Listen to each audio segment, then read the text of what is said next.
चौथा भाग सुरू आहे. 18वा पाठ निर्णय. पृष्ठ 74. डॉक्टर सुनील विभूते, 1959. प्राध्यापक व लेखक. त्यांचे विविध वर्तमानपत्रातून आणि नियतकालिकातून विज्ञान विषयांवर 180हून अधिक लेख प्रसिद्ध झाले आहेत. त्यांची किस्से शास्त्रज्ञांचे, विस्मयकारी विज्ञान कथा ही पुस्तकं प्रकाशित आहेत. तसंच त्यांच्या विज्ञानविषयक 6 कथांना राज्यस्तरीय पुरस्कार मिळालेले आहेत. पुणे, सोलापूर, उस्मानाबाद या आकाशवाणी केंद्रांवरून त्यांच्या पर्यावरण, प्रदूषण आणि वैज्ञानिक विषय यावर आधारित 80हून अधिक व्याख्यानांचं प्रसारण झालेलं आहे. प्रस्तुत पाठात वेटर म्हणून काम करणारा रोबो हा यंत्र आहे. त्याला दिलेलं काम उत्तम करता येईल, पण त्याला विचार करता येणार नाही. त्याला भावना नसतात. तो दुसऱ्याचं दुःख, संकट समजून घेऊ शकत नाही. उलट मानव हा संवेदनशील आणि भावनिक आहे. तो दुसऱ्याच्या भावना समजून घेऊ शकतो. पाठातील संकटात सापडलेल्या स्त्रीला रोबो वाचवू शकत नाही. प्रामाणिक आणि प्रसंगावधानी मनोजच तत्परतेने तिच्या मदतीला धावून जातो, तिचे प्राण वाचवतो.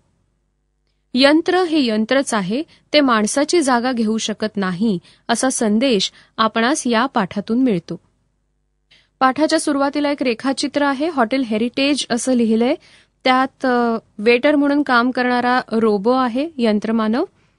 हॉटेलमध्ये तुरळक माणसं बसलेत आणि एक मुलगा मुलगी किंवा स्त्री पुरुष त्या हॉटेलमध्ये जातायत, अशा पद्धतीचं एक रेखाचित्र. न्यू एज रोबो कंपनीचा एजंट आम्हाला लॅपटॉपवर माहिती सांगत होता. हॉटेल व्यवसायाच्या गरजा लक्षात घेऊन वेटर, आचारी, स्वीपर, मॅनेजर असे वेगवेगळे यंत्रमानव म्हणजेच रोबो आम्ही बनवलेत. आम्ही बनवलेले रोबो हुबेहूब माणसाप्रमाणे दिसतात आणि वागतातही. एका रोबोची किंमत 1 लाख रुपये आणि दर 2 महिन्यांना सर्व्हिसिंगचे 2,500 रुपये. लाखाची गोष्ट निघाल्याबरोबर सोमनाथ पटकन उठत मला म्हणाला, राजाभाऊ, उठा आता. हे काही आपल्याला परवडणारं नाही. आणि दुसरी गोष्ट म्हणजे रोबो वेटरची सर्व कामं करणं कसं शक्य आहे? सोमनाथप्रमाणे माझाही त्या एजंटवर विश्वास बसत नव्हता. फक्त 5 मिनिटं? माझं म्हणणं तर तुम्ही ऐकून घ्या. माझ्या सांगण्यावर तुमचा विश्वास बसत नाही, पण आधुनिक विज्ञान तंत्रज्ञानाचा हा चमत्कार आहे. मोठमोठ्या शहरातल्या हॉटेलमध्ये अनेक रोबो काम करत आहेत. आमच्या रोबोबाबत वेटरच्या खाण्यापिण्याचा, पगाराचा, कामचुकारपणाचा विचार करण्याची गरजच नाही. आमचा रोबो वेटर मानवी वेटरपेक्षा दुप्पट काम करेल आणि तुम्हाला दुप्पट कमाई करून देईल, याची मी खात्री देतो. एजंटच्या शेवटच्या वाक्याने आम्ही विचार करू लागलो. मी आणि माझा बालमित्र सोमनाथ उर्फ सोमा, आम्ही दोघं गेली 4 वर्ष हॉटेल चालवतो आहोत. शहराच्या बाजारपेठेत असणारं आमचं हॉटेल हेरिटेज चांगलं प्रशस्त आहे. हॉटेलचा कोणताही प्रश्न आम्ही चुटकीसरशी सोडवतो, पण ह्याला अपवाद म्हणजे वेटरचा प्रश्न. आमच्या हॉटेलमध्ये अनेक वेटर आले आणि गेले, पण त्यांच्या कटकटी कायम होत्या. कामचुकारपणा, अचानक दांड्या मारणं, भांडणं करणं अशा तक्रारींमुळे आम्ही हैराण झालो होतो. वाळवंटातील हिरवळ म्हणून नमूद करण्यासारखी एक बाब म्हणजे आमचा एक वेटर मनोज बराच काळ आमच्याकडे टिकून आहे. मन्यामध्ये बाकी अनेक दुर्गुण असले तरी प्रामाणिकपणा आणि प्रसंगावधान हे अभावाने दिसणारे गुण त्याच्यामध्ये आहेत, म्हणून आम्ही त्याला टिकवून धरलंय. पृष्ठ 75. वेटरचा प्रश्न कायमचा निकालात काढण्यासाठी आम्ही 4 रोबो वेटर खरेदी केले. मी आणि मनोजने त्यांना रामू, शामू, दिप्पू आणि विजू अशा हाका मारायला सुरुवात केली आणि आमचे दिवस बघता बघता पालटले. हॉटेल बंद केल्यानंतर रात्री 11 ते सकाळी 6 पर्यंत 4ही वेटरचं चार्जिंग मी करत होतो. सकाळी 6 वाजता त्यांच्या अंगावर कडक इस्त्रीचे कपडे चढवले आणि त्यांच्या डाव्या खांद्यावरील पॉवर स्विच सुरू केला की ते गुड मॉर्निंग सर म्हणून कामाला लागायचे. हॉटेलच्या सर्व कामांचा समावेश असलेलं मेमरी कार्ड त्यांच्या डोक्यात बसवलेलं असल्यामुळे सर्व कामं ते न सांगता करत. कंपनीची सर्व्हिस चांगली होती. दर 2 महिन्यांनी सर्व्हिस इंजिनियरची भेट ठरलेली असे. वेटर सर्व्हिसिंगच्या वेळी मी स्वतः हजर राहून इंजिनियरकडून बऱ्याच गोष्टी शिकून घेतल्या. हॉटेलमधली स्वच्छता, टापटीप, विनम्र आणि तत्पर सेवा यांचा परिणाम आम्हाला 2-3 महिन्यातच जाणवू लागला. दिवसेंदिवस आमची कमाई वाढू लागली. दुसरं वर्ष सुरू झालं. कंपनीने आम्हाला सांगितलं, यापुढे एका वेटरच्या सर्व्हिसिंगला 2.5 ऐवजी 5,000 रुपये पडतील. आता सर्व्हिसिंगची दुप्पट फी आम्हाला परवडण्यासारखी नव्हती. इंजिनियर सर्व्हिसिंगच्या वेळी जे करतो ते आपण करू शकतो आणि रोबोचे मेकॅनिक आता आपल्या शहरात आहे, त्यामुळे किरकोळ दुरुस्तीला अडचण येणार नाही असा विचार करून आम्ही कंपनीची सर्व्हिस घेणं बंद केलं. एवढंच नव्हं तर सर्व रोबो वेटरचं एक सर्व्हिसिंग मी स्वतः केलं आणि विशेष म्हणजे सर्व वेटरचं काम महिनाभर सुरळीत चालू होतं. त्यामुळे आपण 20,000 रुपये वाचवले याचा मला आनंद वाटत होता. पण हा आनंद जास्त काळ टिकला नाही. त्या दिवशी दुपारी 1ची वेळ होती. लंच सेक्शनमधून गोंधळ ऐकू येऊ लागला. सोमाला काउंटरवर बसवून मी लंच सेक्शनमध्ये गेलो. शामूकडे बोट दाखवून दोघं तिघं तावातावाने म्हणाले, काय मालक, हे कासव कुठून आणलं? तो किती सावकाश काम करतोय बघा. त्यांचं बोलणं पूर्ण होण्याआधीच टोपी घातलेला एक जण राजूकडे बोट दाखवून म्हणाला, 15 मिनिटं अगोदर बेनं माजलेल्या वळुगत हुंडळत होतं. मला जेवणाचं ताट दिलं आणि त्याच्या अंगातलं अवसान गळालं बघा. त्याचं बोलणं संपलं की कोपऱ्यातल्या टेबलला बसलेली बाई तिच्या मांडीवरच्या बाळाकडे बोट करून म्हणाली, माझ्या तान्या पोराला भूक लागली म्हणून त्याला 1 कप दूध आणायला सांगितलं होतं. 1 घंटा उलटून गेला तरी अजून दूध आणतोय. पोरग झोपलंय म्हणून बरं, नाहीतर एवढ्या येळात माझं पोरग 3 वेळा रांगत जाऊन दूध पिऊन ढेकरा देत बाहेर आलं असतं बघा. परिस्थितीचं गांभीर्य पाहून मी मनोजला लंच सेक्शन सांभाळण्यास सांगितलं आणि शामूला घेऊन किचनमध्ये गेलो. त्याची बॅटरी क्षीण झाली असावी किंवा चार्जिंग कमी झाल्यामुळे त्याच्या हालचाली मंदावल्या असाव्यात असं मला वाटलं. म्हणून त्याच्या पोटावरील एनर्जी अशी अक्षरं असलेलं बटण 4-5 वेळेला दाबलं आणि काय आश्चर्य, शामू पूर्वीसारखा काम करू लागला. हे पाहून माझा आनंद गगनात मावेना. लंच सेक्शनमध्ये शामू मनोज सोबत ठेवून मी काउंटरला येऊन बसलो. शामूला दुरुस्त केल्याचा माझा आनंद फार काळ टिकला नाही. मनोज घाबरलेल्या आवाजात मला सांगत आला, मालक लवकर चला तिकडं, सगळ्यांनी गोंधळ घातलाय.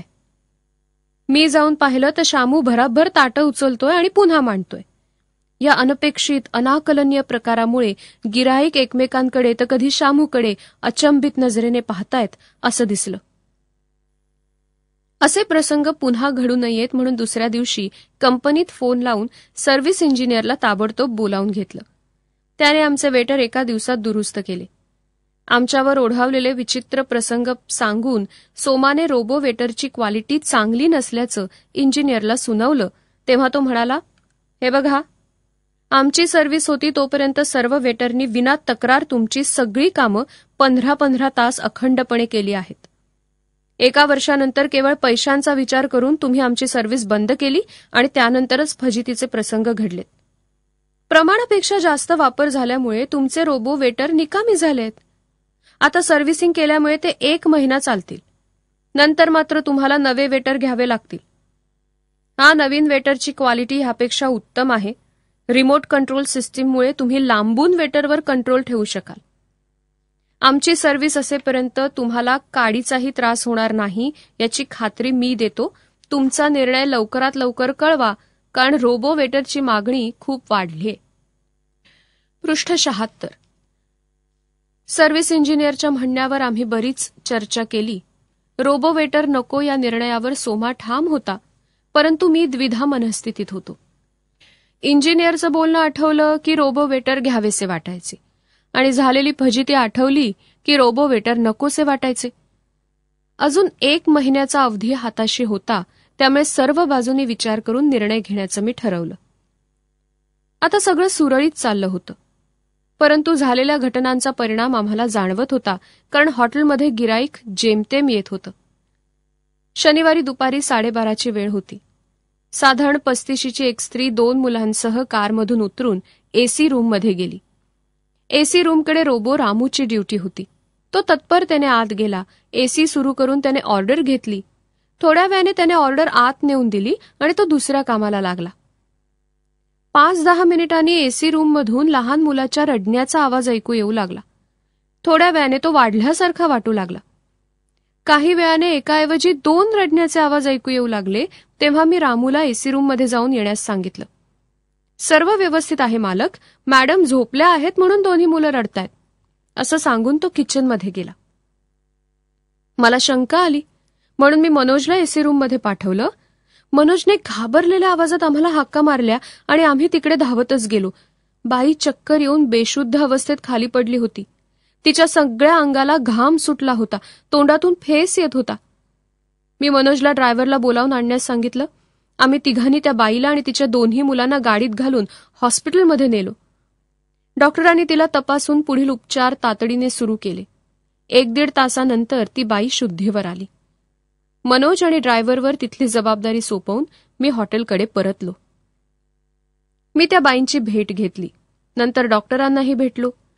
त्यावेळेला डॉक्टर म्हणाले त्यांनी ब्लड शुगर एकदम कमी झाली होती, त्यामुळे त्या बेशुद्ध झाल्या.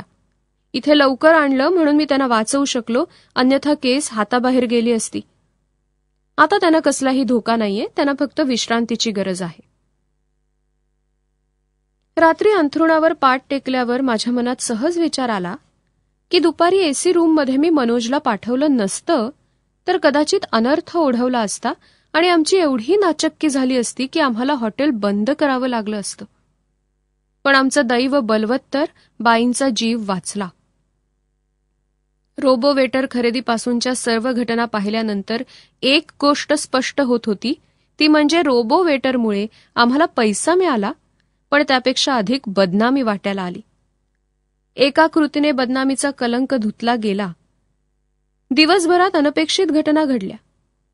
आलेल्या प्रसंगाला तोंड देताना आम्ही माणुसकीचा धागा पकडून ठेवला, पण तो व्यवसायाचा एक भाग म्हणून.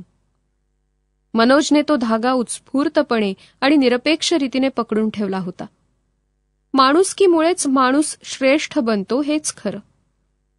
नवीन रोबो वेटर खरेदी करावे की करू नयेत याबद्दल बरेच दिवस मी द्विधा मनस्थितीत होतो, परंतु आता माझी द्विधा मनस्थिती कायमची संपली आणि मी शांतपणे कधी झोपी गेलो हे मलाही समजलं नाही.